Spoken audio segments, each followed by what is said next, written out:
नमस्कार, मी पंकजा गोपीनाथ मुंडे, महाराष्ट्र राज्याची पशुसंवर्धन मंत्री. या खात्याच्या मंत्रिपदाचा भार स्वीकारल्यानंतर महाराष्ट्र सरकारने अत्यंत महत्वाची योजना सन्माननीय मुख्यमंत्र्यांच्या मार्गदर्शनाखाली करण्याचा निर्णय या बजेटमध्ये घेतलेला आहे. ही योजना आहे महाराष्ट्र ग्रामीण पशुधन उद्योजक योजना. या योजनेमधून ग्रामीण भागाच्या आर्थिक विकासाला चालना देण्यात येणार आहे. ग्रामीण भागातील आतापर्यंत जे कोणी पशुधन सांभाळणारे आमचे पशुपालक होते त्यांना आता फार मोठ्या प्रमाणामध्ये सरकार त्यांच्या पाठीशी उभं राहून उद्योजक बनवणारी ही योजना आहे. आता ते नुसते उत्पादक राहणार नाहीत तर ते उद्योजक बनणार आहे. यामुळे स्थलांतर रोखलं जाणार आहे.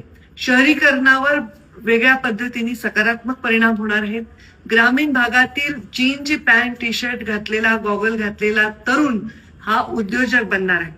शेती आणि शेतीपूरक व्यवसाय करण्यासाठी त्याला अजिबात मागे पुढे बघायची गरज नाही. पशुपालक होण्याच्या निमित्ताने तो एक उद्योजक म्हणून सन्मानाने जगू शकणार आहे.